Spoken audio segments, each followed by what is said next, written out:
So அவ்வளவு பெருமையான ஒரு மந்திரம் இந்த ராமநாம மந்திரம். அதே போல் உங்கள் எல்லாருக்கும் தெரிஞ்ச ஒரு விஷயம், விஷ்ணுநாம சகஸ்ரத்தில் சிவன் கிட்ட பார்வதி தேவியார் கேட்குறாங்க, இந்த உலகத்தில் 1000 மந்திரங்கள் இருக்குது, ஆனால் இந்த 1000 மந்திரத்தையும் என்னால் சொல்ல முடியாது, என் குழந்தைங்களும் சொல்ல முடியாது, கலியுகத்தில் ரொம்ப பிஸியாக இருப்பா. அப்போ அதற்கு சமானமாக ஒரு மந்திரம், அந்த ஒரு மந்திரத்தை சொன்னால், ஒரு வார்த்தை, அந்த ஒரு வார்த்தையை சொன்னால் 1000 நாமத்துக்கு சமமாக இருக்கக்கூடியது அப்படின்னா எனக்கு அந்த மந்திரத்தை சொல்லுங்க அப்படின்ற. ஸ்ரீ பார்வத்யுவாச்ச கேனோ உபாயேன லகுனா விஷ்ணோர் நாம சகஸ்ரகம் பட்டதே பண்டிதைர் நித்யம் ஸ்ரோதுமிச்சாம் அகம் பிரபோ. ஏ பிரபோ, அகம் இச்சாமி, தயவு செஞ்சு சொல்லுங்க எனக்கு அப்படின்றா. உடனே சிவன் என்ன சொல்லணும், என் பேர் தாமா சொல்லுமா அப்படின்னு சொல்லியிருக்கணும். ஆனால் அவர் என்ன நாமத்தை சொல்கிறாரு, ஸ்ரீராம ராம ராமேதி ரமே ராமே மனோரமே சஹஸ்ரநாம தத்துல்யம் ஏக ராம நாம வராணனி. ஒரு நாமம் கேட்டியேமா, என்னுடைய அத்திம்பேர் நாமம் தான் அது, வச்சுக்கோ அப்படின்னு சொல்லி சொல்கிறார், ராமநாமம். இதை நிறைய பேர் கேட்பாங்க, அது எப்படி சுவாமி, அந்த ஸ்லோகத்துடைய மீனிங் என்ன, என்னையே நிறைய பேர் கேட்டிருக்காங்க. அந்த ஒரு நாமத்தை சொன்னால் அப்படி வந்துருமா அப்படின்னா இருக்கு. இதில் ரா அப்படின்ற வார்த்தை எத்தனையாவது, 2. மா அப்படின்றது எத்தனையாவது வார்த்தை, 5. 2 × 5 எத்தனை, 10. ராம ராமேதி அப்படின்னு 3 முறை சொல்லியிருக்கா. ஓகேங்களா? அப்போ ராம ராம ராமன்னு 3 முறை சொல்லணும். 10 × 3 அப்போ எவ்வளோ ஆச்சு, 10 10 10. 10 × 10 × 10 எவ்வளோ ஆச்சு, 1000. ஓகேங்களா? So 10 10s are 100 × 10 1000. ஸோ 3 முறை ராமநாமத்தை சொன்னீங்கன்னா அது 1000 முறைக்கு சமமாகும். இதுதான் இந்த கால்குலேஷனே. இதை தான் சிவன் அங்கே சூச்சகமாக பார்வதி தேவி கிட்ட சொல்கிறாங்க, ஸ்ரீராம ராம ராமேதி. ஓகேங்களா? ஸ்ரீராம ராம ராமேதி ரமே ராமே, அந்த ரமே அப்படின்னதுக்கு ஈக்குவல்ஸ் டுன்னு அர்த்தம். இஸ் ஈக்குவல்ஸ் டு சஹஸ்ரநாம தத்துல்யம். அதான் அதோட பாட்டோடைய பொருள். இவ்வளவு பெரிய பாட்டை எவ்வளவு அழகமாக சூச்சகமாக சிவன் பார்வதிக்கு சொல்லி கொடுத்துருக்காரு பாருங்க. இதுலேயே தெரியுது அவர் சைவர் இல்லை, அவர் வைஷ்ணவன். ஸோ இவ்வளவு ஒரு இது இன்னொரு இடத்துல பார்க்கலாம். வால்மீகி ராமாயணத்தில் இது கம்பன் கொஞ்சம் சுவாரஸ்யமாக சொல்லியிருப்பார். அதை சொல்லிவிட்டு நான் அதுக்கப்புறமா சொன்னால் உங்களுக்கு தெரியும். நம்ம சம்சாரம் பவசம்சாரம் அப்படின்ற அந்த தாரத்தை, கடலை, சமுத்திரத்தை கடக்கணும்னா அதற்கு நமக்கு ஒரே ஒரு வழி என்னன்னா ராமநாமம் தான். ராமநாமத்தை சொன்னால் நம்மளால் கடக்க முடியும். இதை எங்கே தெரியுதுன்னா, ராமர் தசரத மகாராஜா கிட்டேருந்து விடை பெற்று அயோத்தியாவிலிருந்து ஆரண்யகத்துக்கு போகிறார். அப்படி ஆரண்ய காண்டத்தில் போகும்போது குகனை போய் சந்திக்கின்றார். குகனை சந்திக்கணும்னு சொல்லிட்டு அந்த படகுல ஏறி இக்கரையிலேருந்து அக்கரைக்கு என்னை கூட்டிட்டு போய் விடுப்பான் அப்படின்றாரு. உடனே குகன் சொல்கிறார், என்ன சாமி, எதுக்கு நீ கவலைப்படுற, காலை கழுவிட்டு வா அப்படின்றான். உடனே லக்ஷ்மணன் பார்க்குறான், என்னடா இது, என் ராமபிரானியே பார்த்து இப்படிலாம் பேசுகிறானேன்றான். அவர் ராஜாடா, சக்கரவர்த்தி திருமகன்டா, இப்போ நாட்டே இல்லை, அதனால் வந்துட்டாரு, அதுக்கு நீ இப்படியா பேசுறது, காலெல்லாம் அலம்பிட்டு வர சொல்றியா, அவர் எவ்வளோ பெரிய பட்டு பீதாம்பரத்தில் பிறந்தவர்னு. அதெல்லாம் எனக்கு தெரியும் சாமி, அவர் எங்கேயோ மிதிலைக்கு போகிற வழியில் நடந்தாராம், அவருடைய பாத தூளி பட்டே ஒரு கல் ஒரு பெண்ணாக மாறிட்டாலாம். இன்னைக்கு இவர் கால் அலம்பாமல் திடீர்னு வந்தாருன்னா என் படகும் ஒரு பெண்ணாக மாறிடுச்சுன்னா என் தொழிலை மண்ணை போட்டுருவார், அதனால் சொல்கிறேன் கால் அலம்பிட்டு வர சொல்லு அப்படின்னா. உடனே ராமர் பார்த்தா சரி ஓகேன்னு சொல்லி விட்டுட்டு படகுல ஏறி உக்காந்துட்டார். ஏறி உக்காந்துன்னு இக்கரையிலேருந்து அக்கறையை தாண்டி விட்டுட்டார். விட்டுட்ட உடனே ராமன் சொன்னாராம், குகனே, நான் உனக்கு ஏதாவது கொடுக்கணும், என்கிட்ட அந்த அளவுக்கு கொடுக்குற அளவுக்கு இல்லை, ஏன்னா நானே நாட்டு மக்களெல்லாம் விட்டுட்டு வந்துட்டேன், இப்போ நீ ஏதாவது கேட்டு வாங்கிக்கோ சம்மானமா, ஏன்னா கூலி கொடுக்கணும்ல, இந்த கரையிலேருந்து அந்த கரைக்கு சேர்த்துட்டு போய் விட்டதுக்கு கூலி ஏதாவது கேளப்பா அப்படின்னவொடனே, அடப்போ சாமி, ஒரே தொழில் பண்ணுறவங்கெல்லாம் கூலி கேட்க மாட்டாங்க அப்படின்ட்டாராம். லக்ஷ்மணனுக்கு ஒரு நீ தூக்கி வாடி போச்சு, என்னையா நீ சொல்கிற, ஏன் ராமன் என்ன உன்ன மாதிரி என்ன படகு ஓட்டியா என்ன அப்படின்னா. ஆமாம் சாமி, கேட்டு பாருங்க, நான் இங்கே இருக்கிறவங்கள அந்த பக்கம் கூட்டின்னு போய் விடுறேன், அவர் என்ன பண்ணுறாரு, சம்சாரன்ற கடலை தாண்டி விட்டுன்னு இருக்காரு, அப்போ 2 பேரும் ஒரே தொழில் தானே பண்ணிட்டு இருக்கோம்னா. ராமன் பார்த்து சிரிச்சானா. இதுதான் குகனுக்கு தெரிஞ்சிருக்கு ராமனுடைய நாமம் எவ்வளோ பெருசு அப்படின்னு. அதனால் சொல்கிறாங்க 2 பேரும் பாருங்க. உடனே சில பேர் சொல்லுவா, சுவாமி அப்போ ராமன் மட்டும்தான் சம்சார கடல்லேருந்து தவி நம்மளை மாற்றி விடுறாருன்னா இருக்கான்.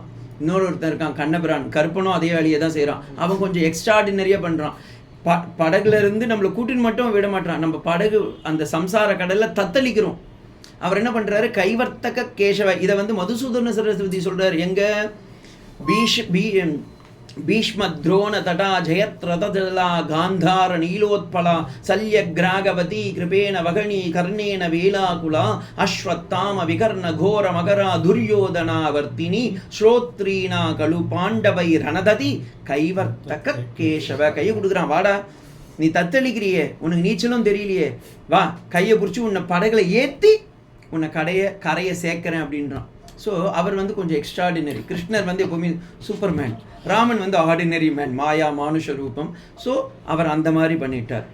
இப்படி ராமரும் கண்ணனும் நமக்கு படகோட்டியாக இருந்து நம் சம்சார சாகரத்தையே கடக்க ராம நாமம் தான் உதவுறது. அடுத்தது வால்மீகியோடைய சரித்திரத்தில் போய் பாருங்க. ரத்னாகரன்ற ஒரு திருடன், அந்த திருடனுக்கு ராமநாமம் வாயில் வரலை, வாயிலாம் தடித்து போயிருக்கு. அவனுக்கு வாயில் ராமன்னு நாரதர் கஷ்டப்பட்டு சொல்லி கொடுக்குறாரு. அவர் சொல்கிறான், ராம வரலையா அப்படின்றான். சரிப்பா நீ யாருப்பா, மரத்தெல்லாம் வெட்டுறவன், வேடுவன் கோலத்தில் இருந்தானே பிறந்தவன், உனக்கு மரம் பேரெல்லாம் தெரியும்ல, அந்த மரம் பேர் என்ன அப்படின்றான். மரம் இது தெரியாதா சாமின்றான். ஓகே அது பேரையே சொல்லுப்பா நீ அப்படின்றான். உடனே ரத்னாகரன் என்ன பண்ணிட்டான், ராம மராமரம் மராமரம் மராமரம் மராமரம்னு சொல்லி சொல்லி சொல்லி அதில் ராமநாமத்தோடைய ருச்சியை ஏற்படுத்தி அங்கேயே இருந்து தபஸ் பண்ணுறாரு. அதிலிருந்து அவர் முக்திக்கு வழி வருது. அந்த வல்மீகங்களால் காப்பாற்றியதால் அவருக்கு வால்மீகின்ற பேர் வர்றது. அப்போ அந்த ராமநாமத்துக்கு எவ்வளவு ஏத்தோன்னுறத பிரத்யக்ஷமாக பார்க்கணுன்னா ஒரு திருட்டு ரத்னாகரனையும் ஆதி கவின்ற ஆஸ்கார் அவார்டு வாங்க வச்சது ராமநாமம். ஓகேங்களா? அதே மாதிரி போதேந்திர சரஸ்வதி சுவாமிகள், உங்களுக்கு எத்தனை பேருக்கு தெரியும்னு தெரியல, காஞ்சி மகாத்மாவோடைய வாழ்க்கையில் போய் பார்த்தீங்கன்னா போதேந்திர சரஸ்வதி சுவாமிகள்னு ஒருத்தர் இருக்கார். அவருடைய இயற்பெயர் புருஷோத்தமன் அப்படின்னு.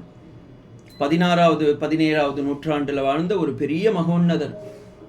அவர் சொல்கிறார், இருக்கிறதுலையே ரொம்ப ஈஸியான ஒரு வேலை என்னன்னா ராமநாமத்தை ஜபிப்பது தான்.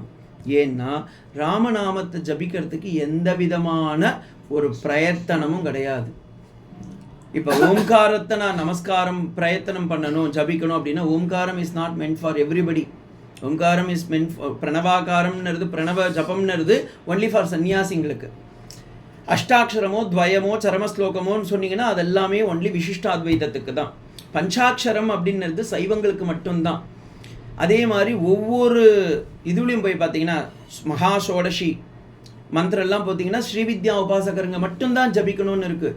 ஆனால் எல்லா காலத்திலும் எல்லா நேரங்களிலும் எல்லா சமயங்களிலும் எங்கே இருந்தாலும், பஸ் ஸ்டாண்டில் உட்காந்துட்டு இருந்தாலும், டாய்லெட்டில் இருந்தாலும், ஆப்ரேஷன் தேட்டரில் உட்காந்துட்டு இருந்தாலும் ஜபிக்கலாம். இதுக்கு ஒரு குரு தேவையில்லை, ஒரு பீஜாட்சரம் கிடையாது, ஒரு நாமாட்சரமே. அந்த நாமமே நாமியாக இருக்கிறதுனால நாமிக்கே நாமத்துடைய மகத்துவம் தெரியாத ஒரு நாமம் ராமநாமம். அதுதான் பெரிய விஷயம். அதை போதேந்திர சரஸ்வதி சுவாமிகள் அவ்வளவு அழகாக சொல்லி கொடுத்துருக்காரு. ராமநாமத்தை ஜபிங்கோ, ராமநாமத்தை ஜபிங்கோ அப்படின்னு சொல்லி அவர் சொல்கிறார், முற்பிறவியில் நீங்கள் பயன் பெற்றிருந்தால் மட்டுமே இப்பிறவியில் அந்த ராமா அப்படின்ற வார்த்தையும் உங்கள் வாயில் வரும், இல்லைன்னா வராதப்பா அப்படின்றார். அதே போல் சைத்தன்ய மகாபிரபு வெஸ்ட் பெங்காலில் பிறந்தவர், கௌடியா சம்பிரதாயத்தை உருவாக்குனவர். அவர் ஸ்ரீரங்கத்துக்கு வரார். ஸ்ரீரங்கத்துக்கு வரும்போது அங்கே இருக்கிற மக்கள் எல்லாமே அவரை யாரோ ஒருத்தர் கௌடியா சம்பிரதாயத்துலேருந்து வந்திருக்கா அப்படின்னு சொல்லி விலக்கி பார்க்குறாங்க. இன்ஃபேக்ட் கௌடியா சம்பிரதாயம் சைத்தன்ய மகாபிரபு தென்னகத்துக்கெல்லாம் வந்ததால தான் பிற்காலத்தில் நிறைய கோவில் கைங்கரியங்கள்லாம் ஸ்டார்ட்டே ஆச்சு. அதே போல் ஹனுமான் உபாசனைகள்லாம் நிறைய ஸ்டார்ட் ஆச்சு. மத்வ சம்பிரதாயத்தினாலையும் சைத்தன்ய கௌடிய சம்பிரதாயத்தினால்தான் பக்தி பிறகு நிறைய பிரபாவமாக வடக்குலேயும் தெற்குலேயும் சமமாக பரவுச்சுன்னே சொல்லுவாங்க. ஆனால் இந்த சுவாமி சொல்கிற ஒரு வார்த்தை என்னென்னா, அங்கே போகும்போது அங்கே சில பேர்லாம் இவங்களை விலக்கி வச்சாங்களாம். விலக்கினா இவங்களை விபக்தி பண்ணி வச்சாலாம். இவாலாம் வந்து மேலவா, இவாலாம் கீழவான்னு. அப்போ அவர் சொன்னார், எல்லாருமே ராமநாமத்தை சொல்லறதுனால அவங்கள விபக்தியை வைக்காதீங்க, பக்தியை மட்டும் பாருங்க அப்படின்னு சொன்னார். இந்த வார்த்தை இன்றைக்கும் அவருடைய புஸ்தகத்தில் இருக்குது. யார் ஒருத்தர் ராமநாமத்தை சொல்ல ஆரம்பிச்சிட்டாலோ அவங்கள விபக்தி பண்ணக்கூடாது. விபக்தினா தள்ளி வைக்காதீங்க, பக்தியை மட்டும் பாருங்க அப்படின்னு சொல்லுவார். ஸோ அதே போல் வால்மீகி மகரிஷி இந்த ராமநாமத்துடைய பிரபாவத்தை வால்மீகி ராமாயணத்திலே ஒரு இடத்துல சொல்கிறார். வால்மீகி ராமாயணமே ஒரு பெரிய ராம காவியம், ராம நாமத்தை பிரச்சாரம் பண்ண வந்த காவியம் பின்னாடி சொல்ல போகிறேன். அதில் எனக்கு ரொம்ப பிடிச்சிருந்தது யுத்த காண்டத்தில் ராமநாமத்துடைய வலிமையை, சக்தியை பற்றி சொல்கிறாரு. ராமோ ராமோ ராம இதி பிரஜானாம் பவன் கதாய் ராமபூதம் ஜகத்பூத திராமே ராஜ்யம் பிரசாயதி அப்படின்னு யுத்த காண்டத்தில் 128வது சர்க்கம் இருக்கிறதுலே பெரிய காண்டம்னு சொல்கிறது யுத்த காண்டம் தான். 128வது சர்க்கத்தில் 102வது மந்திரமாக இந்த மந்திரம் இருக்குது. அங்கே ராமர் வந்து ராவணனை கொன்னாராம். சம்ஹாரம் முடித்த உடனே அத்தனை பேரும் அங்கே இருக்க மக்கள்லாம் ராம ராம ராம ராமன் சொன்னாங்களாம் பாருங்க. இது எப்படின்னா அந்த இடம் முழுக்கவே ராம கோஷ்டியில் அப்படியே தத்தளிக்கிற மாதிரி இருக்கான். அவ்வளோ பேரும் அந்த பக்தி பிரபாவத்தில் மூழ்கின மாதிரி ஆயிருத்தான். அதுக்கு இந்த இடம் சொல்லுவாங்க.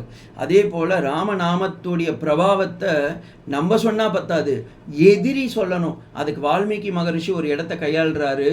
ராவணன் சீத்தையை அபகரிக்கிறதுக்கு ஒரு மாஸ்டர் பிளான் போடுறார். அப்போ மாரீச்சன் அவருடைய மாமா சுபாகுவை கொன்று மாரீச்சனை ஓட விட்டார் ராமன். அந்த மாரீச்சன் இப்போ சுவாமி மாரீச்சனா நந்தாவா மாறி போயிட்டார். அவரை கூப்பிட்டு ராவணன் கேட்குறான், மாமா நீ மானாக மாறி ராமனை அழைத்து செல், நான் சீத்தையை அபகரிக்க வேணும் அப்படின்றாரு. உடனே ராமாரீச்சன் சொல்கிறான், அவன் வாயில் சொல்கிறான் ராமனுடைய மகிமை என்னன்னு. இதை அந்த ஸ்லோகம் அப்படியே நான் ஃபுல்லாகவே சொல்கிறேன் பாருங்கோ. சரே முக்தக ராமஸ்ய கதம்சித்து பிராப்திய ஜீவிதம். அப்போவே என்னை ஏதோ விட்டுட்டான்னு நான் நினச்சேன், என்னை நீ திரும்பவும் போய் சாவணும்னு ஆக்கிரியேடா. ஓகேங்களா. இக பிராப்த ஜீவோ யுக்தம் தபோ அகம் சமாஹிதக விரக்ஷே விரக்ஷேகி பஷ்யாமி. ஒவ்வொரு விரக்ஷத்துலேயும் மறைஞ்சு நின்று நான் இவங்கிட்டேருந்து தப்பிச்சு வந்தேன். விரக்ஷே விரக்ஷே பஷ்யாமி சரே கிருஷ்ண அஜினம் அம்பரம் கிரகே தனுர் ராமம் பாஷா ஹஸ்தம் இவ அங்கதம். அவனை பார்க்கும்போது எனக்கு ராமனா நான் பார்க்கல, பாஷம் வச்சுட்டு இருக்க யம மாதிரி நான் பார்த்தேன். எந்த வயசில்? 12 வயசில் பார்த்த பையனையே நான் யமனா பார்த்தேன். இப்போ 14 வயசாயிருத்து, அவன் கையில் தனுஷ் வேற வச்சுட்டு இருக்கான். அப்போ எவ்வளவு யோக்கியதானா இருப்பான், எவ்வளவு பராக்கிரமாக இருப்பான். அவனை நினைக்கும் போதே எனக்கு பயமாக இருக்குடா. யாரு? மாரீச்சன் மாமா ராவணன் கிட்ட சொல்றார், அபிராம சகஸ்ராணி பீத பஷ்யாமி ராவணா. அவனை நினைக்கும் போதே என் மனசுல 1000 பயம் வருது. அப்படியே பயம்னு பயப்படுறேன். ராமபூதம் இவம் சர்வம் அரண்யே பிரதிபாதிதே ராமம் ஏவஹிம் பஷ்யாமி சகிதம் ராட்சசே ஈஸ்வரக. அவனை பார்க்கும்போது ராட்சசனை எல்லாம் சாவடிக்கிறதுக்கு வந்த ஈஸ்வரனா இவன் அப்படின்னு நினைச்சேன் நான் அப்படின்றான். இது கூட பெரிய முக்கியம் இல்லை. ரகாராதி நாமானி ராமஹ யத்ர ராவணாம் ரத்னானி இவச்ச. ராமன்னு கூட நீ சொல்ல தேவையில்ல, ரா அப்படின்ற வார்த்தையை சொல்லும் போதே எனக்கு பயமா இருக்கு. ரத்னம் ரதம் அப்படின்னு ஏதாவது வார்த்தையை சொல்றியா, அதுல ரா ஒளிஞ்சுட்டு இருக்கா, அதுக்கே எனக்கு மனசு பயமா இருக்கு. ராவணா, நீ ராவணங்கிட்டே போய் நிக்க சொல்றியே, அதுவும் பொன்மானா போய் வேட்டையாட சொல்றியே, அவன் வருவானா, அவன் என்ன கொன்னுடுவானே அப்படின்றான். ஆனால் ராவணன் ஒத்துக்கலை. நீ எனக்காக நான் உனக்கு சோறு போட்டு உப்பு போட்டு வளர்த்தா நீ இப்படி பண்ணுற, நீலாம் எனக்கு மாமாவா அப்படின்னா. உடனே மாரீச்சன் சொன்னான், எப்போ நீ சாப்பிட்ட சாப்பாட்டை சொல்லிட்டியோ இப்போ நான் சாப்பிட்றதுக்கு ரெடி. ஆனால் ஒன்று ஞாபகம் வச்சுக்கோ ராவணா, இப்போ நான் நாளைக்கு நீ அப்படின்னு சொல்லிட்டு போனான். அப்போ அவனுக்கு தெரிஞ்சிருக்கு ஒரு ராட்சசனுக்கே பயத்தை உருவாக்கக்கூடிய ஒரு வார்த்தை எப்படியாப்பட்ட வார்த்தைனா ராமநாமம். பாருங்க, தொண்டரடி பொடியாழ்வார்னு ஏன் அவருக்கு பேர் வந்ததுன்னு தெரியும்ல. யாருன்னா ஸ்ரீரங்கம் போனாருன்னா, ஓ நீங்கள் ஸ்ரீரங்கம் போயிட்டு வந்திருக்கீங்களா, உங்கள் பாதத்தை கொஞ்சம் காட்டுக்கோங்களே அப்படின்னு சொல்லி அவருடைய பாதத்தில் இருக்கிற பொடி டஸ்ட்டை எடுத்து தான் நெத்தியில் வச்சுப்பாராம். தொண்டர் அடி பொடி ஆழ்வார். இதை எங்கே நீங்கள் பார்க்கலான்னா தனியன்னு அவங்களுக்கெல்லாம் தனியாக வச்சுருப்பா. அதில் எடும்போது பக்தாங்குரேவ பரகால யதீந்திர மிஸ்ராம் ஸ்ரீமத் பராங்குஷமுனிம் பிரணதோஸ்மி நித்தியம்னு அங்கே பக்தானு ரேணு, பக்தர்கள், தொண்டர், அடி பொடி ரேணு. ரேணுனா தூசின்னு அர்த்தம், அதனால தான் ரேணுகாம்பான்னு அவளுக்கு பேர் வந்தது. ஸோ பக்தர்களுடைய அடியில் இருக்கக்கூடிய பொடியை தன் நெற்றியில் வைப்பதால் இவருக்கு தொண்டர் அடி பொடி ஆழ்வார் அப்படின்னு பேர் வந்தது அப்படின்னு சொல்லி சொல்றார். அவர் சொல்றார், அப்படியாப்பட்ட அந்த பக்த சிரோன்மணி ராமனை பத்தி சொல்றாரு. காவல் இல் புலன் வைத்து கலிதன்னை கடக்க பாய்ந்து நாவழியிட்டு தருகின்றேன் நமர் அமர் தலைகள் மீதே மூ உலகிற்கும் இழ்ந்த முதல்வா நின் நாமம் கற்க ஆவினை புடைக்க கண்டாய் அரங்கமா நகருளானே அப்படின்னு அவர் சொல்றார். அந்த நாமத்தில் சொல்லும்போது சொல்றார், பச்சை, இதில் உங்களுக்கு எல்லாருக்குமே தெரியும், பச்சை மா மலை போல் மேனி பவளவாய் கமலச்செங்கன் அச்சுதா அமரர் ஏரே ஆயர்தம் கொழுந்தே என்னும் இச்சுவை தனிலில் யாழும் இந்திரலோகம் மாலும் அச்சுவை பெரிதும் வேண்டே அரங்கமா நகருளானே. ஏன் இவர் பாருங்கோ, பச்சைமா மலை போல் மேனி. ராமருடைய நிறம் என்ன? பச்சை. அவர் கரும்பச்சை. ஓகேங்களா, ராமர் கருப்பு தான். பவளமாய் கமலச்செங்கன், அவர் கண்ணு பார்த்தீங்கன்னா உண்டரீகாட்சனா இருக்கும். அச்சுதா நழுவல் இல்லாதவனே, அமரர்களும் வணங்கக்கூடியவனே. இப்போ ராமரை எல்லாத்தையும் கொண்டாடிட்டு அந்த ராமர் தானே எனக்கு இங்கே ஸ்ரீரங்கத்தில் ரங்கமன்னாரா இருக்காருன்றார். ஏன்? இதுக்குள்ளார ஒரு சூக்ஷ்மமான ஒரு கனெக்ஷன் இருக்கு. இவர் ராமரை தான் கொண்டாடினார், ஆனால் கடைசியில் என்ன சொன்னார்? அரங்கமா நகருளானே.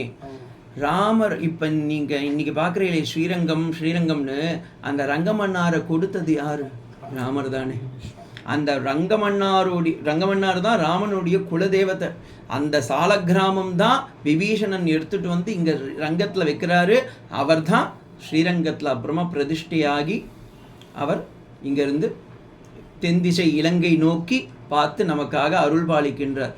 அந்த ஞாபகத்தை நமக்கு கொடுக்கறதுக்காக தொண்டரடி பொடியாழ்வார் இந்த வார்த்தை சொல்றார்.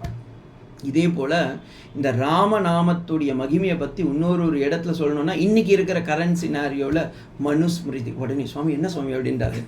மனுஸ்மிருதியில் ராமநாமத்துடைய மகிமையை பற்றி சொல்கிறாங்க. சப்தகோட்டி மகாமந்திரக சித்த பிரமண காரகா. ஓகேங்களா, சப்தகோட்டி மகாமந்திரம், 7 கோடி மந்திரங்கள் இருக்குது இந்த உலகத்தில். ஆனால் அத்தனையும் எதுக்காக? சித்த பிரமண காரணக. சித்தத்தை அப்படியே இதை படிக்கலாமா அதை படிக்கலாமா, அந்த மந்திரம் சொல்லாமா இந்த மந்திரம் சொல்லலாம். பசங்களாம் பார்த்தீங்கன்னா எக்ஸாம் டைமில் சொல்லியிருக்கேன் உங்களுக்கெல்லாம், திமுக துணை. அன்னைக்கு கொஷின் பேப்பரே சரியா இல்லை. என்னடான்னு வாத்தியார் பார்த்தா, என்னடா திமுக துணைன்னு எழுதியிருக்கேன்னு. சுவாமி திருச்செந்தூர் முருகன் துணைன்னு போட்டேன் அப்படின்னா. மறுநாள் போனான் அதே குழந்தை, அதே வாத்தியார் இன்விஜிலேட்டர் அதிமுக துணைன்னு போட்டான். உடனே இன்விஜிலேட்டருக்கு உடனே இதுவாயிடுது, என்னப்பா நேற்று தான்ப்பா திமுகன்னா இதுக்குள்ளாரியே கட்சி மாறிட்டியா எலெக்ஷனுக்காக அப்படின்னா. அது இல்லை சுவாமி, நேற்று சரியாகவே கொஷின் ரொம்ப டஃப்பாக இருந்தது, அதனால் மேபி முருகன் கோச்சின்டானோ என்னமோன்னு சொல்லி அருள்மிகு திருச்செந்தூர் முருகன் துணைன்னு போட்டேன், அதனால் அதிமுக துணைன்னு போட்டேன் அப்படின்னாரு. ஸோ இந்த மாதிரி கட்சி தாவாமல் மனுஸ்மிருதியில் அவ்வளோ அழகாக எழுதியிருக்காங்க. சப்தகோட்டி மகாமந்திரம் சித்த பிரமண காரணம். ஆனால் ஒரு மந்திரம் சொன்னால் போதும், அதுவும் துவய மந்திரமாக இருந்தால் போதும்ன்றாரு. ஏக ஏவ பரோமந்திரக ஸ்ரீராம அக்ஷரத்வயம். வாழ்க்கையில் உனக்கு கரையை சேர்க்கணுமா, ஏகமேவ அக்ஷரம், அந்த ராம மந்திரத்தை சொல்லப்பா, அது போதும்பா அப்படின்றா. அந்த ராமநாமத்துக்கு அவ்வளவு இது பாருங்கோ. இப்போ வந்து நம்ம எல்லாமே வைணவமாக சொல்லிட்டு இருக்கோம், சைவம் பக்கமும் கொஞ்சம் போயிட்டு வரணும். முருகனுக்கும் விநாயகருக்கும் நாரது திடீர்னு ஒரு மேங்கோவை சேலத்துலேருந்து எடுத்துன்னு போய் கொடுத்து அவங்க குடும்பத்தையே ஒரு கெடுத்து விட்டாரா. அது ஒரு முறை கலக்கம். 2வது முறை ஒரு கலக்கம் கலக்கிட்டு இருந்தார். இது எல்லாம் இது மட்டும் சினிமாவில் வந்ததுன்னு எல்லாருக்கும் தெரியும். 2வது முறை ஒரு முறை இதே மாதிரி கலக்கினாரு. அங்கே ஒரு எலெக்ஷன் நடக்குது. இப்போ இங்கே எப்படி லோக்கலோ அங்கே ஒரு எலெக்ஷன் நடக்கிறது. பூத கணங்கள் பிசாச கணங்கள் எல்லாம் இருக்குது. அந்த கணங்களுக்கெல்லாம் சிவனால் கவனிக்க முடியல. எல்லாம் நார்மல் மனுஷனே ரொம்ப தத்தளிக்கிறான். இந்த பூத கணங்கள்லாம் ஆளுக்கு ஒவ்வொரு கூத்தாடுற ஒன்று. இதுங்களை எப்படின்னா கண்ட்ரோல் பண்ணணும்னு எப்படின்னா சிவன் பார்க்குறான். ஏன்னா இவன் தியானம்லாம் கெடுது. அப்போ சிவன் பார்த்தான், சரிப்பா, we'll conduct election, we'll select one leader, he will rule over here after the Kailash அப்படின்ட்டார். இப்போ இந்த கணங்களுக்கெல்லாம் பூதகணங்கள் பிசாச கணங்களுக்கெல்லாம் ஒரு தலைவரை கண்டுபிடிச்சி அவனை நம்ம ரெப்ரசன்டேட்டிவாக வச்சுட்டு நான் தியானத்துக்கு போயிடலான்னு பார்க்குறார். யாரை வைக்கிறதுன்னு பார்த்தா கான்டெஸ்ட் 2 பேர் தான், முருகன் விநாயகர். 2 பேரும் பார்த்தாங்க. இப்போ முருகன் ஆல்ரெடி தோத்துட்டார்ல, இவர் எப்படின்னா ஜெயிக்கணும்னு பார்த்தார். இந்த முறையும் அவர் என்ன பண்ணார், மயில் மேலே ஏறி என்ன சொல்லுங்க, இப்பயே சொல்லுங்க, நான் பறக்க ரெடின்ட்டார். இப்போ இந்த உலகம் முழுக்க இருக்கிற ஒரு உன்னதமான ஒரு வஸ்துவை போய் சுற்றிட்டு வா அப்படின்றார். உடனே விநாயகர் பண்ணார், ஐயோ இது ரொம்ப சிம்பிள். அப்பா அம்மா முருகன் பார்த்தான், இப்போ என்ன நீ பண்ணுறன்னு பார்க்கலாம், யார் உன்னதமானன்னு. அவர் என்ன பண்ணாரா, ராம அப்படின்னு ஒரு துளசியில் எழுதி அதை 2 முறை சுற்றிட்டு, ஒன்றுத்துக்கு நான் 2 முறை சுற்றிட்டு வந்தேன் எனக்கு கொடுங்கன்னாராம். அதனால தான் அவர் கணங்களுக்கெல்லாம் பதியாகி கணபதியாக மாறிவிட்டார். இது நான் சொல்லலை, சிவபுராணத்தில் இருக்கிற ஒரு கதை.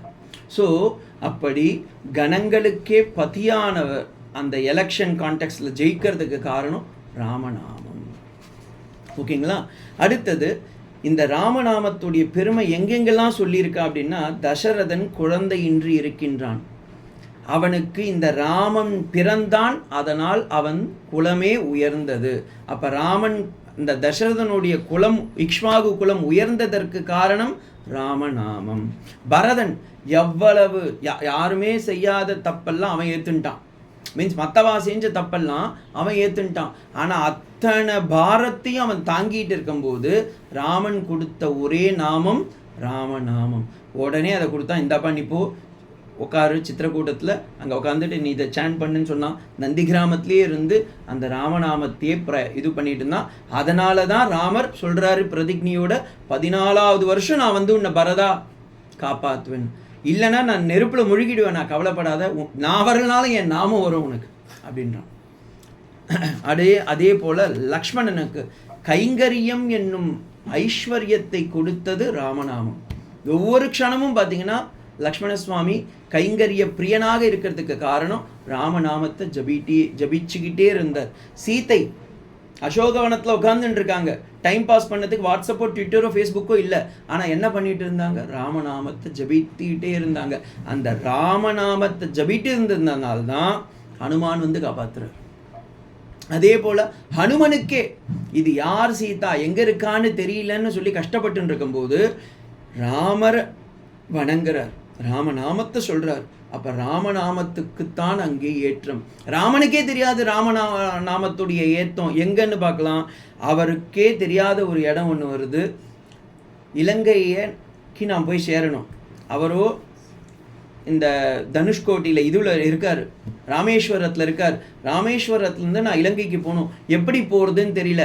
ஹனுமான் பார்த்தாரு, ஹனுமான் இலங்கையை கலக்கும் போது என்ன பண்ணார், ராம் ராம் ஜெய் ராம் ஸ்ரீராம் ஜெய் ராம் ஜெய் ராம்னு ஒரு மூச்சு விட்டார், தபால்னு எகிரிட்டார். 100 யோஜனை விஸ்தாரம் அப்படியே ஒரே தாவி அப்படி பறந்துட்டார். ஹனுமானுக்கு தெரியும் ராமநாமத்துடைய பிரபாவம், ஆனால் ராமனுக்கு தெரியல.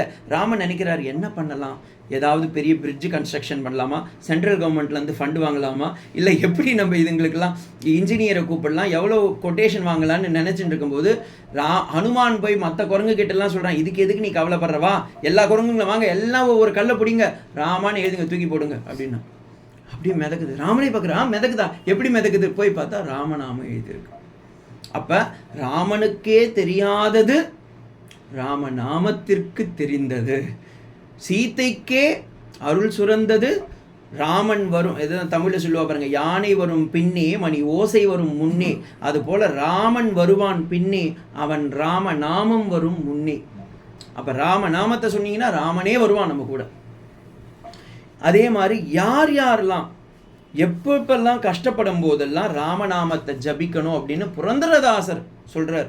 அவருடைய இதில் ராம மந்திரவ ஜபிசு ஏ மனமே ರಾಮ ನಾಮ ಜಪಿಸು ಆ ಮಂತ್ರ ಈ ಮಂತ್ರ ಮೆಚ್ಚಿ ಕೊಡೆಯಳು ಸೋಮಶೇಖರ ಯಾವು ஹெலிசே மந்திர ராமநாம ஜபிசே அப்படின்னு கன்னடாவில் சொல்கிறார். எல்லாம் நீ அந்த மந்திரம் இந்த மந்திரம்னு எதையோ ஜபிக்கிறியேப்பா, இந்த மந்திரத்தை ஜபிப்பா. எந்த மந்திரம்? ராமநாமத்தை ஜபிப்பா அப்படின்றார். இப்போ பாருங்க, ஒன்று சொல்கிறேன். வால்மீகி ராமாயணத்தில் இருக்கிற சாரம்னு பார்த்தீங்கன்னா ராமநாம பிரபாவம் தான். அதை காட்டுறதுக்காக ஒவ்வொரு காண்டத்திலையும் அவர் ராமநாமத்துடைய மகிமையை காட்டுறார். 7 காண்டங்களா? பாலகாண்டம், அயோத்தியா காண்டம், ஆரண்ய காண்டம், கிஷ்கிந்தா காண்டம், சுந்தரகாண்டம், யுத்த காண்டம், உத்தரகாண்டம். இந்த 7த்துலையும் போய் பார்த்தீங்கன்னா ராமநாமத்துடைய பிரபாவம் இருக்கும். எங்கே அப்படின்னு பார்த்தா, முதல் பாலகாண்டத்தில் ரத்னாகரனுடைய கதையை காமிச்சு அவரை பற்றி சொல்கிறார். ஆட்டோபயோகிராஃபி தான் அந்த இடத்துல. நானே இப்படி தான்ப்பா இருந்தேன், மித்து கௌஞ்சன பக்ஷிகி, ஒரு கௌஞ்சன பக்ஷியை பார்த்து நான் சபிச்சிட்டேன் அப்படின்றார். ஆனால் பிரம்மா சொல்கிறார், நீ சபிக்கலாம், அவங்களுக்கு வாழ்த்து சொல்லியிருக்க, அதையே வச்சு நீ ராமாயணத்தை எழுத்து அப்படின்னு சொல்லி அந்த இடத்துல ரத்னாகரன் என்னும் திருடனை ஒரு வால்மீகி என்னும் மகரிஷியாக காட்டியதற்கு காரணம் ராமநாமம். அதே மாதிரி அயோத்தியா காண்டத்தில் ராமநாமத்துடைய பிரபாவத்தை வச்சிருக்கார். அகல்யா தேவி கௌதமருடைய பத்னி. ஆனால் கௌதமர் வீட்டில் இல்லாமல் அவர் தபஸுக்கு போகும் சமயத்தில் இந்த அம்மாவுக்கு நல்லா தெரியுது, இந்திரனே கௌதமருடைய மேக்கப்பில் வரான். இது நல்லா அகல்யாவுக்கு தெரிஞ்சிருக்கு. ஆனால் அந்த அம்மாவுக்கு ஒரு மனசில் ஒரு என்னன்னா, ஊரே இந்திரனை கொண்டாடுறது, ஆனால் இந்திரனோ என்னுடைய அழகுக்கு ஆசைப்படுறான், ஒரு நாள் அவன் கூட இருக்கிறதுல என்ன தப்பு அப்படின்னு சொல்லி அந்த அம்மா போகிறான். அப்படி இருக்கும்போது கௌதமர் திரும்பவும் வரார். வந்த உடனே 1000 கண்ணுடையவனாக நீ மாறிவிடுவாய்ன்னு சொல்லி இந்திரனுக்கு சபிச்சிடுறார். அதாவது ஸ்கின் டிசீஸ் வந்தது அவருக்கு. அகல்யாவை என்ன பண்ணிடுறாரு, நீ கல்லாக மாறக்கடவாய், யார் கண்ணிலும் புலப்படாமல் இருக்க கடவாய்னு ஒரு சாபத்தை விடுறார். இப்போ இந்த அம்மா சொல்கிறாங்க, சாபம்னு இருந்தால் விமோசனம்னு இருக்கும் சுவாமி, நான் பண்ணது தப்பு தான், நான் ஒத்துக்கிறேன், எனக்கு சாப விமோசனம் கொடுங்கன்னும் போது, அப்போ திரேதாயுகத்தில் உனக்கு ராமன் வருவான், அவன் உன்னை காப்பாற்றுவான் அப்படின்னும் போது உடனே அவருக்கு சொல்கிறார், அவ்வளவு நாள் நான் என்ன பண்ணுறது, ஏதாவது டைம் பாஸ் பண்ணணும், எனக்கு ஏதாவது ஒன்று, எனக்கு எப்படி நான் என் பொழுதை கழிக்கிறது, எனக்கு ஏதாவது மந்திரோபதேசம் கொடுத்துட்டு போங்க அப்படின்னும் போது, ராமன் வருவான்னு சொன்னேன்ல, அதுவே உனக்கு மந்திரோபதேசம் தான், அவன் நாமத்தை சொல்லின்று அப்படின்றாங்க. இந்த அம்மா கல்லாக இருந்து யார் கண்ணிலும் படாமல் ராமநாமத்தையே ஜபிச்சுன்னு இருக்காங்க. ராமன் பிறக்கவே இல்லை அப்போ, ஆனால் அந்த ராமன் பிறப்பதற்கு முன்பே ராமநாமம் பிறந்து விட்டது. அதையே அவங்க ஜபம் பண்ணி பண்ணி பண்ணி பண்ணி ஆவர்த்தி பண்ணிட்டு இருக்காங்க. அப்போ ராமனுடைய பாத தூளிகை பட்டு அங்கே கல்லாக இருந்தவள் பெண்ணாக சாப விமோசனம் அடைகின்றாள். அப்போ ராமநாமம் எவ்வளவு ஏத்தோன்னுறத அயோத்தியா காண்டத்தில் சாப விமோசனமாக வால்மீகி மகரிஷி காமிக்கிறார். அதே மாதிரி ஆரண்ய காண்டத்தில் போய் பார்த்தீங்கன்னா ரிஷிகள் எல்லாம் ராமா ராமா ராமா ராமான்னு வேண்டின்னு இருக்காங்க. போய் ராமர் போய் பார்க்குறாரு, என்னப்பா இது இவ்வளோ வெள்ளையாக இவ்வளோ பெரிய மலையாக இருக்கேன்னாரு. சுவாமி, அது மலை இல்லை, அசுரர்கள்லாம் சாப்பிட்டுட்டு எங்களெல்லாம் கொன்று போட்ட எலும்பு, அதெல்லாம் மலை மாதிரி இருக்குது அப்படின்றான். ஏன் நீங்களாம் உங்களுடைய தபஸுடைய சக்தினால் அவங்கள சாவடிக்கக்கூடாதுன்னும் போது, நாங்கள்லாம் அப்படி பண்ணிட்டா அப்போ ராமநாமத்துக்கு என்ன வரும், இழுக்கு வராதா, அதுக்காக நாங்கள் காத்திருந்தோன்னு ராமர் சொல்கிறார், கணத்திலேயே நாங்கள் உங்கள் எல்லாரையும் காப்பாற்றுறேன் அப்படின்றாரு. அந்த ராமநாமத்தை ஜெபித்ததன் பயனாக ரிஷிகள் அனைவரும் சரணாகதி அடைந்ததன் பலனாக ராமநாமத்தின் பிரபாவத்தை காட்டுறதுக்காக ராமர் சொல்கிறார், உங்கள் அத்தனை பேரும் நான் காப்பாற்றி ரட்சிப்பேன் அப்படின்றார். அதே போல் சபரி மதங்க முனியிலிருந்து வேலை செஞ்சிட்டு இருந்த ஒரு வேடுவச்சி. ஆனால் அந்த அம்மாவுக்கு முக்தியை கொடுக்கணுன்றதுக்காக வால்மீகி மகரிஷி அந்த இடத்துல ஒரு கதையை வைக்கிறாரு. சபரி அந்த மதங்க முனி சொர்க்கத்துக்கு போகிறதுக்கு முன்னாடி சொல்கிறாரு, என்னுடைய குரு தட்சிணையை ஒன்று பண்ணம்மா, என் ஆசிரமத்துக்கு நீ நித்தியப்படி ஒரு பழமும் தண்ணியும் வை, ராமன் வருவான். ராமன் பிறக்கவே இல்லை அப்பயும், ஆனால் ராமன் பிறக்கிறதுக்கு முன்னாடியே ராமநாமம் வந்துருத்து. இந்த அம்மா சொல்கிறாங்க, சரி நான் வச்சுட்டு டெய்லியும் இருப்பேன், எனக்கும் ஏதாவது பண்ணணும்ல, தட்டில் பழத்தை வச்சுடுறேன், தண்ணியை வச்சுடுறேன், உட்காந்துட்டு இருப்பேன், நான் என்ன பண்ணுறது அப்படின்றாங்க. ராமநாமத்தை ஜபம் பண்ணேன். ராமநாமத்தை ஜபம் பண்ணுன்னு சொல்லிட்டு மதங்க முனி போய் சேர்ந்துட்டார். இந்த அம்மா சீனியர் சிட்டிசன் ஆகி ரொம்ப ஓல்டாக போயிட்டாங்க. கடைசியில் ராமன் வரார். ராமன் வருவதற்கு முன்பே ராமநாமம் வந்து அவளை ரட்சித்து ராமரே பார்க்குறாரு, என் நாமத்துக்கு இவ்வளோ பிரபாவம் இருக்கான்னு. அந்த அம்மா அந்த பழத்தையும் தண்ணியும் ராமருக்கு அதிதி சத்காரம் பண்ணிட்டு ராமர் முன்னாடியே என்ன பண்ணிடுறாங்க, மோட்சத்துக்கு கிளம்புறாங்க. உடனே ராமர் பார்த்தார், எப்படி இவ கிளம்புனான்னு. சபரி பூத மோக்ஷ சாட்சி பூதா, சாட்சி ஸ்வரூபத்தில் இருக்கார். ஓ, என் நாமத்துக்கு இவ்வளோ பிரபாவம் இருக்கா அப்படின்னு அவரே பார்த்து வியந்த ஒரு நாமம்.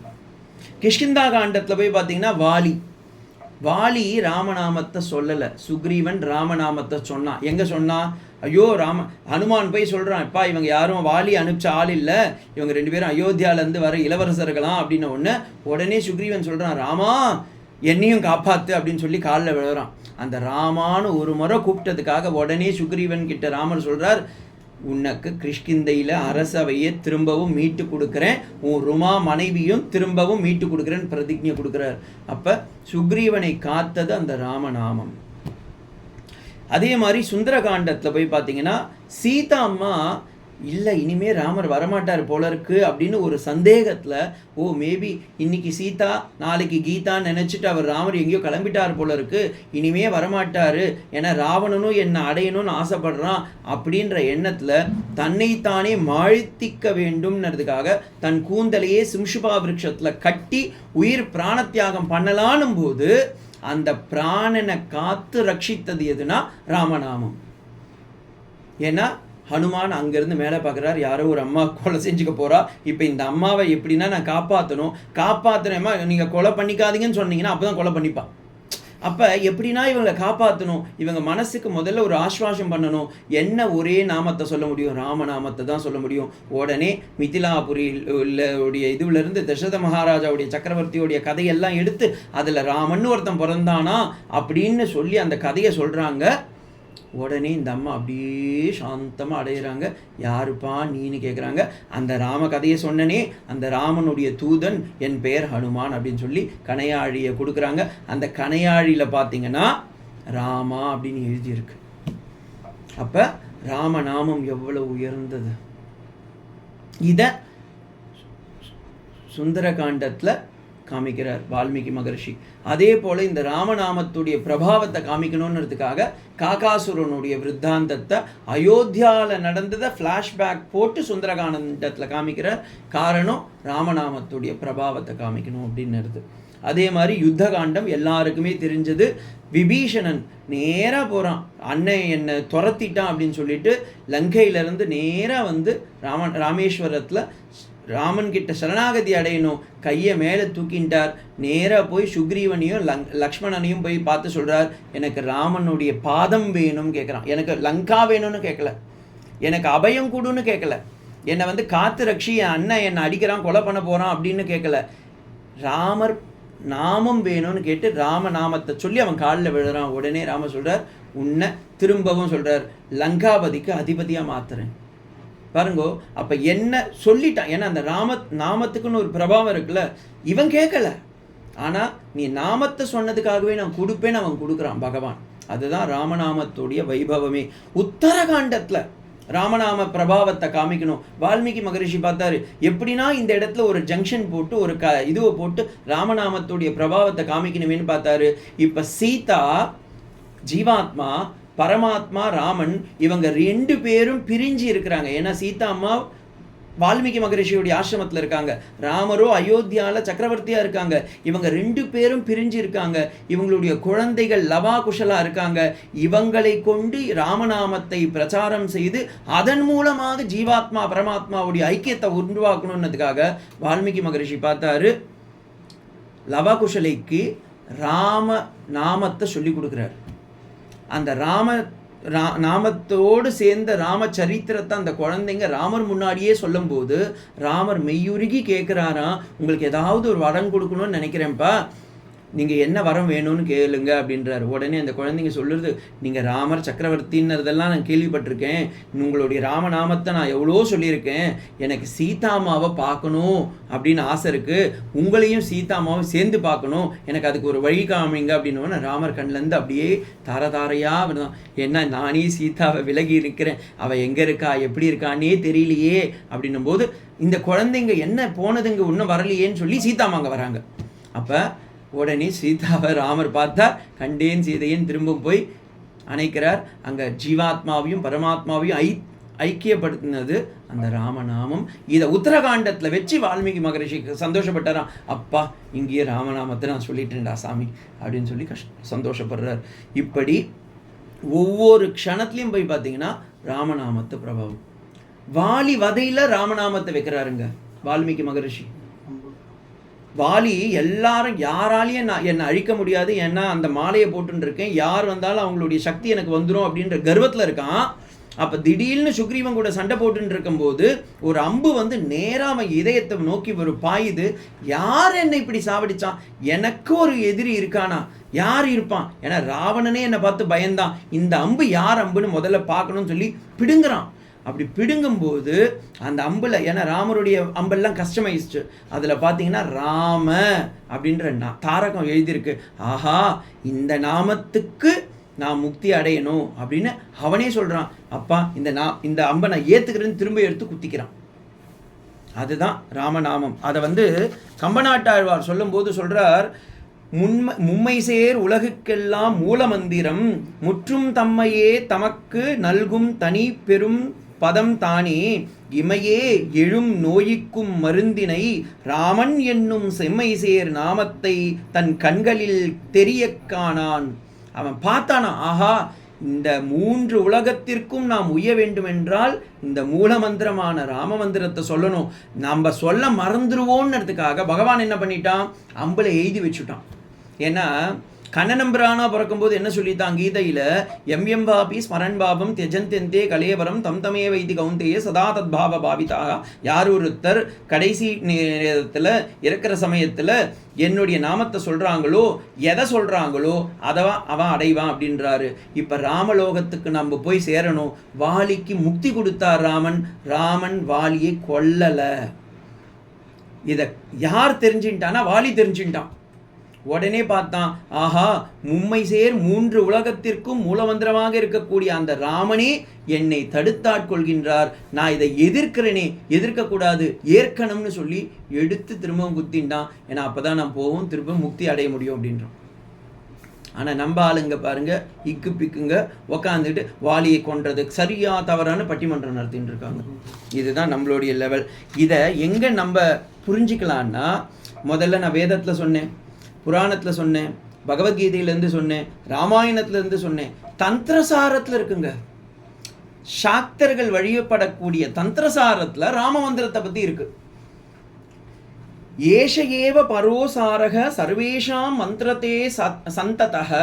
இந்த உலகத்தில் இருக்கிற அத்தனை மந்திரங்களையும் ஒன்றா ஒரு குடத்தில் கொட்டி நல்லா ஜூஸ் மாதிரி கிண்டி அதில் சாரமாக, நீங்கள் பால்கோவா பண்ணதை பார்த்துருக்கீங்களா, 10 படி பாலை ஒன்றா கொட்டி நல்லா கிண்டுவா, கடைசியில் பார்த்தா ஒரு சின்னதாக ஒரு பாத்திரத்தில் எடுத்துருவா. என்ன சுவாமி 10 படி பால் எடுத்துன்னு வந்து கொடுத்தா நீங்கள் இப்படி ஒரு கை தான் கொடுக்குறீங்கன்னா, அதுதான்ப்பா இது.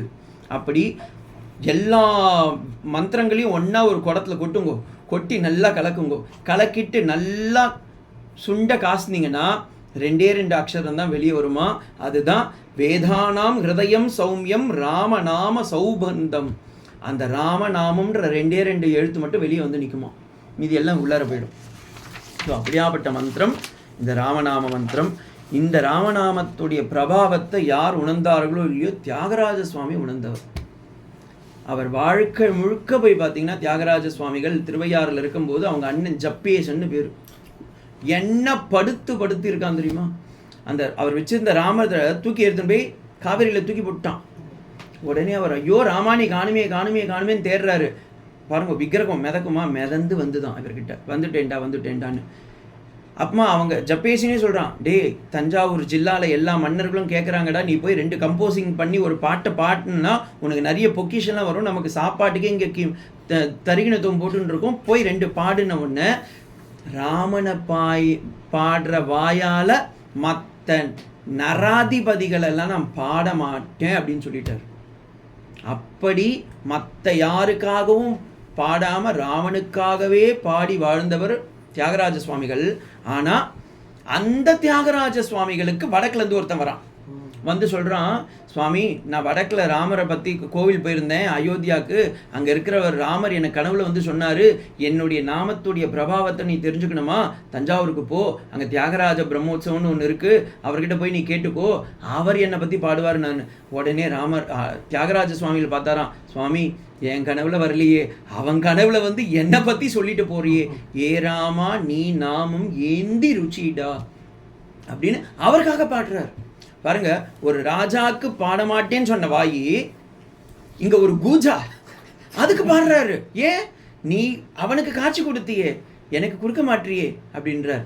ராமா கோதண்ட ராமா, ராமா கல்யாண ராமா, ராமா பட்டாபி ராமான்னு கம்போஷன் அப்படியே ஒவ்வொரு பாட்டும் பார்த்தீங்கன்னா அவ்வளவு சுவை. ராமநாம பாயசமும் கிருஷ்ணநாம சக்கரையும் விட்டலரா, அது இன்னொரு பாட்டு பார்த்தா இது வந்து நம்ம எப்படிலாம் பாயசம் பண்ணணும்ன்றதை பக்குவமாக அவர் சொல்லி கொடுக்குறாரு.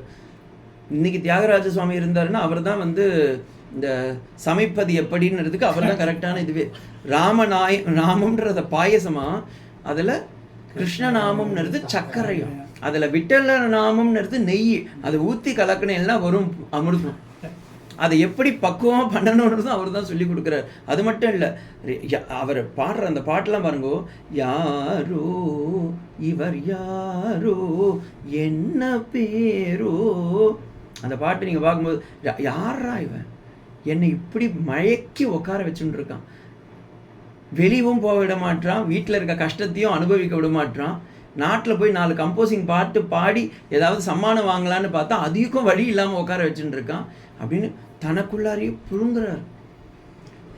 இவ்வளவு இது இருந்தும் அவரே சொல்றாரு, ஏ சீதாபதி உன்னை விட்டா எனக்கு வேறு யாரு கதி அப்படின்றார். ராமா சீதாபதி ராமா நீவே கதி. அந்த ராமத்தில் சொல்லும்போது சொல்றாரு, ஏ சீதாபதி உன்னை விட்டா எனக்கு வேறு யாரு கதி சொல்லுப்பா அப்படின்றார். அந்த அளவுக்கு தியாகராஜருடைய வாழ்க்கை முழுக்க செலவிட்டது ராமநாமத்தை. இன்னொரு இடத்துல நீங்கள் ராமநாமத்துடைய வைபவம் இப்போ சுவாமி நீங்கள் அவரெல்லாம் தியாகராஜ சுவாமிலாம் பார்க்கலன்னா 19-18ஆவது நூற்றாண்டில் இருந்த ஒரு மகோன்னதர், தான் பேரே என்னன்னு தெரியாது இன்னைக்கு வரைக்கும் யாருக்குமே, அப்படி இருந்த ஒரு மகோன்னதர் அந்த ராமன் வருவான் அவன் நாமத்தை சொன்னால் காப்பாற்றுவான்னு பிரத்யட்சமாக ஹைதராபாத்தில் நிஜாம் உடைய ஆதிக்கத்தில் இருந்த ஒரு கோவிலில் அர்ச்சகராக இருந்த ஒரு மனுஷன் போத்தன்னர். அவர் என்ன பண்ணுறார், ராமனுக்காக கோவில் நகையெல்லாம் சேர்த்து ராமனுக்கும் சீதா அம்மாவுக்கும் நகை நட்டெல்லாம் வாங்கி வைக்கிறார். இதன் ஹைதராபாத் நிசாம்கள்லாம் தெரிஞ்சுக்கிட்டு, நான் கோவிலே இருக்கக்கூடாதுன்னு எல்லா கோவிலையும் அழிச்சுட்டு இருக்கேன், நீ என்ன பண்ணுற, கோவிலை கட்டி அதுக்கு சீதைக்கு வேற ஒரு கல்யாணம் பண்ணி சீதா அம்மாவுக்கு வேற இத்தனை நகையெல்லாம் போட்டு வச்சிருக்க அப்படின்னு சொல்லி அவரை ஒரு பில்லரில் கட்டி டெய்லியும் 100 சவுக்கடி கொடுங்கடா அப்படின்னு சொல்லி கொடுக்குறாங்க. ஒவ்வொரு நாளும் 100 சவுக்கடி வாங்கிக்கிட்டு ராமநாமத்தை சொல்லி சொல்லி சொல்லி சொல்லி 1000 முறை சொல்லி வச்சிருக்காரு. அவ்வளவு முறை சொல்லி அவர் நீங்கள் இன்றைக்கும் போய் பார்க்கலாம், ஹைதராபாத் அந்த இடத்துல அவர் இருந்த அந்த இடத்துல இன்றைக்கும் அந்த ரத்த இதுவெல்லாம் இருக்கும். அவ்வளவு கீர்த்தனை பாடியிருக்கார். ஒரு நாள் சீதையே சொன்னாலாம், என்னங்க இவ்வளவு அடி வாங்கின்னு இருக்கான் உங்கள் குழந்தை, உங்கள் பேரை சொல்லின்னு இருக்கான், நீங்கள் ஏன் போய் காப்பாற்ற மாட்டீங்க, இல்லை அவன் பாட்டெல்லாம் ரொம்ப நல்லா இருக்குன்னு மெய் மறந்து இருந்துட்டேன், மன்னிச்சுட்டு நான் போய் காப்பாற்றுறேன்னு சொல்லி ராமரும் லக்ஷ்மண சுவாமியும் போய் அந்த ஹைதராபாத் நிஜாமுக்கு அன்னைக்கு நைட்டு போய் சொல்கிறாங்க, அவனை என்ன பண்ணால் நீங்கள் விடுவிப்பீங்க அப்படின்றான். நான் என்ன பண்ணுறது, ஏதாவது பணத்தை கொடுங்க விடுவிச்சுடுறேன் அப்படின்றான். ஏன்னா அவனுங்களுக்கு தான் பணம் தானே முக்கியம், பணத்தை கொடுங்க விடுவிச்சுடுறேன் அப்படின்றான். சரி ஓகேன்னு உடனே ராமர் தான் கையில் இருக்கிற நகை நெட்டி எல்லாத்தையும் கழட்டி கொடுக்குறார், இந்தா இதை வச்சுக்கோ அப்படின்றார். அவனை விடுவி, எனக்கு எழுதி கொடு அப்படின்றாரு. உடனே எழுதி கொடுன்னா நான் எங்கே எழுதி கொடுக்குறது, இந்த ராத்திரியில் நான் எங்கே பெண்ணெல்லாம் தேடுவேன், நாளைக்கு வாண்டுறான். இப்போ எனக்கு எழுதி கொடு, அவனை நான் விடுவிக்கணும் அப்படின்றார். சரி ஓகே, பேப்பர் இல்லையே, இந்த என் துணியில் எழுதுன்றார். சரி மை இல்லையன்றார், நீ வாயில் போட்டிருக்கல வெத்தலை, அதை துப்பி எனக்கு எழுதி கொடுறார். அந்த நிஜாம் துப்பி அதிலிருந்து எழுதி கொடுக்குறாராம், இவனை நான் விடுவிச்சேன் போ அப்படின்னு சொல்கிறார். அதை எத்தனை போய் காமிச்சு அவங்க உடனே அவரை போய் விடுவிக்கிறாங்க. இவர் கேட்குறாரு, யார் என்னை விடுவிச்சதுன்னு. யாரோ லக்ஷ்மணனா ராமனா 2 பேரும் உங்கள் ஃப்ரெண்டுன்னு சொன்னாங்க. அவன் தான் வச்சான். எனக்கு யாரும் அப்படிலாம் தெரியாதுன்ற. உனக்கு தெரியாதுல்ல, அவன் தான் பணத்தெல்லாம் கட்டி விட்டுருக்கான். போய் இவர் அந்த கோவிலில் போய் பார்க்குறார். ராமருடைய கையில் இருந்த அந்த உத்திரையத்தில், அந்த வெள்ளை பட்டு பீதாம்பரத்தில் அவன் துப்பி எழுதின அந்த துணி இன்றைக்கும் இருக்கு. அப்போ அவர் சொல்கிறாரு, எனக்காக ஒரு முஸ்லீம் கிட்ட போய் கேட்டு உன் தலையை அடமானம் வச்சு என்னை காத்திருக்கிய ராமா, இனிமே என் பேர் என்ன, ராமதாசன். இனிமே நான் உனக்கு தான் தாசன் அப்படின்னு சொல்லி பத்ராச்சல ராமதாசனா மாறும். அப்படியாப்பட்டது ராமநாமம். ராமநாமம் சொல்லிகிட்டே போகலாம், இன்னும் எவ்வளோ இருக்கு. புரந்தரதாசர் இருக்காரு, சமர்த்த ஏகநாத் சுவாமிகள் இருக்காங்க, எத்தனையோ சரித்திரம் சொல்லலாம். ஆனால் அந்த ராமநாமத்துடைய பிரபாவம் எல்லாரும், அப்படியாப்பட்ட ராமர் பல கோடி ஜென்மத்தில் நம்ம செஞ்ச புண்ணியம் இந்த வருஷம் முதல் முறை ராம நவமிக்கு அயோத்தியாவில் நம்பர் ஸ்ரீராமர் கோவில் கொண்டு நமக்காக அருள்பாலிக்க போகிறார். அவருடைய உற்சவத்தை நம்ம எல்லாரும் கண்ணார பார்க்க போகிறோம். எங்கே இருந்தாலும், ஏன்னா இன்றைக்கி தான் தூரவாணி இருக்கு, எங்கே இருந்தாலும் நம்ம அதை பார்த்து கண்ணார காணணும்னு சொல்லி அந்த ராமநாமத்தை முடிஞ்ச அளவுக்கு, நான் அன்றைக்கி முழுக்கெல்லாம் நீங்கள் ஆவர்த்தி பண்ணுங்கள்லாம் வேண்டிக்க மாட்டேன். அட்லீஸ்ட் முடிஞ்ச அளவுக்கு ஒரு 5 முறை 10 முறை 108 முறை, இல்லை சும்மா பஸ்ஸில் போகிறோம், ட்ரெயினுக்கு நிற்கிறோம், அந்த நேரத்தில் இந்த ராமநாமத்தை சொல்லி எல்லாரும் கரையேறணும், ராமருடைய அனுகிரகம் உங்கள் எல்லாருக்கும் வரணும்னு சொல்லி அவர்கிட்ட பிரார்த்திக்கிறேன். ஸ்ரீராம ராம ராமேதி ரமே ராமே மனோரமே சகஸ்ரநாம தத்துல்யம் ராமநாம வராணினி. ஸ்ரீராம ராம ராமேதி ரமே ராமே மனோரமே சகஸ்ரநாம தத்துல்யம் ராமநாம வராணினி. ஸ்ரீராம ராம ராமேதி ரமே ராமே மனோரமே சகஸ்ரநாம தத்துல்யம் ராமநாம வராணினி. ஹரி ஓம்.